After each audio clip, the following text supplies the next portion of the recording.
voudrais commencer avec une petite histoire. Ça se passe il y a un petit moment, c'est dans un rassemblement de chrétiens sous un chapiteau.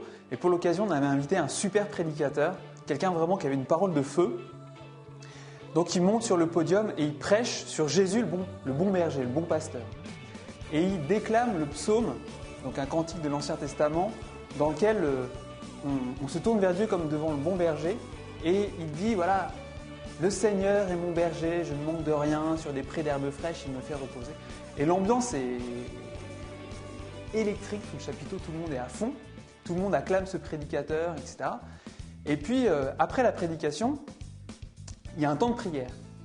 Alors, un temps de prière, là, ça devient un petit peu plus calme, les gens s'apaisent. Et puis, il y a un gars qui débarque, qui prend le micro et qui se met à réciter, à prier tout son cœur ce psaume que toute l'assemblée connaissait et que ce prédicateur connaissait par cœur. Et au moment où il commence à invoquer le Seigneur comme ça, eh bien, les cœurs sont touchés dans l'assemblée. L'amour de Dieu descend sur les gens qui sont là et ils sont profondément touchés. Il y a des gens qui se mettent à pleurer, il y a des gens qui font pour la première fois l'expérience de la bonté de Dieu, etc. Et puis, voilà, la réunion se termine et le prédicateur est super impressionné parce que lui, il aimerait bien pouvoir toucher comme ça les gens qui viennent l'entendre. Alors, il va rencontrer ce petit gars qui avait surgi pendant la prière et qui lui dit « Écoute, ton truc, c'est bien là, comment tu t'y prends quoi ?» Et le petit gars lui dit, bah écoute, tu sais, c'est pas compliqué. Et toi, tu connais le psaume. Moi, je connais le berger. Toi, tu connais le psaume. Moi, je connais le berger. Et j'aime beaucoup cette histoire parce qu'elle nous renvoie à la relation qu'on a avec Jésus. Je peux savoir des trucs sur le bon Dieu. Je peux savoir des trucs sur Jésus. Je peux avoir été au catéchisme. Je peux connaître l'évangile par cœur. Mais est-ce que Jésus, je le connais? Est-ce que tu connais vraiment Jésus? Est-ce que Jésus, c'est vraiment quelqu'un pour toi? Ou bien c'est des idées, un concept? J'aime bien aussi ce que Jean-Paul II avait dit aux jeunes qui étaient réunis en Suisse à la fin de son pontificat en 2004. Je cite cette définition du christianisme qui renverse beaucoup d'idées reçues. Le christianisme n'est pas un simple livre de culture ou bien une idéologie, ni seulement un système de valeurs ou de principes, si élevé soit-il. Le christianisme est une personne. Une présence, un visage, c'est Jésus qui donne sens et plénitude à la vie. Le christianisme, c'est pas quelque chose. Le christianisme, c'est pas une philosophie. Souvent, quand on discute avec les gens, on parle de notre foi, tout ça. Et puis, oui, chacun sa philosophie. Moi, j'ai pas la même philosophie.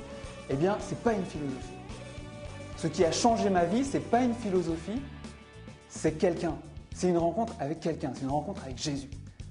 Et on voit dans l'Évangile, justement, que tous les récits des évangiles sont une succession de rencontres avec Jésus.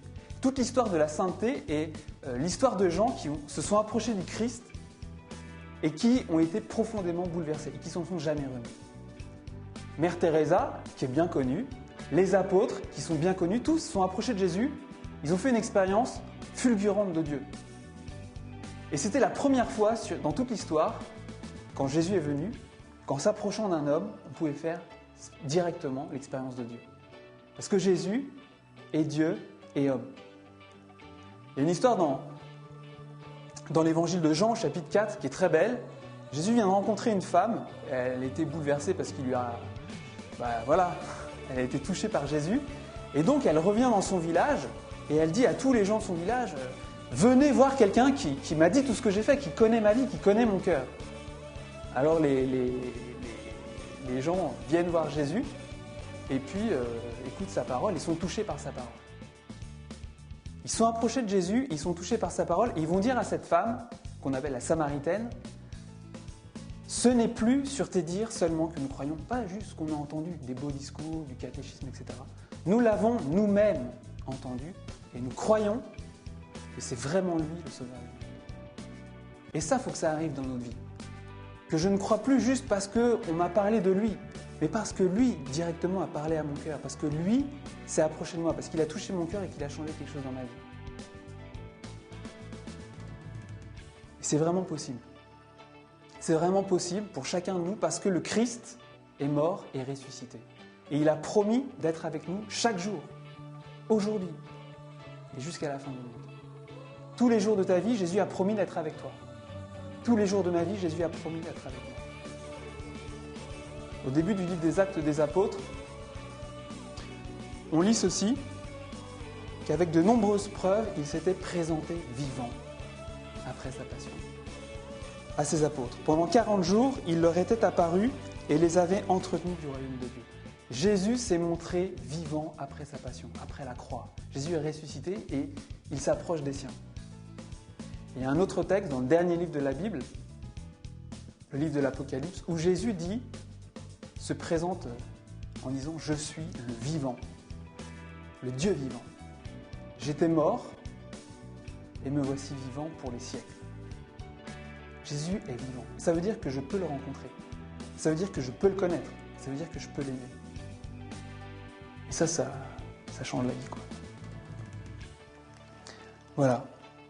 Et c'est justement à cause de cette expérience incroyable qu'on peut faire du Christ ressuscité, du Christ vivant, qui vient à nous, qui vient à notre rencontre, qu'on peut vraiment rencontrer, qu'on devient chrétien. Au début du pontificat de Benoît XVI, eh bien, le pape a sorti un texte qu'on appelle une encyclique, Deus es Caritas, et au tout début de ce texte, le pape dit « À l'origine du fait d'être chrétien, il n'y a pas une décision éthique, morale ou une grande idée, mais la rencontre avec un événement. Il se passe quelque chose avec une personne qui donne à la vie un nouvel horizon et par là son orientation décisive. À l'origine du fait d'être chrétien, il y a une rencontre avec Jésus vivant. Alors, lui s'approche de nous, eh bien, approchons-nous de lui et on fera l'expérience du Dieu vivant. Amen.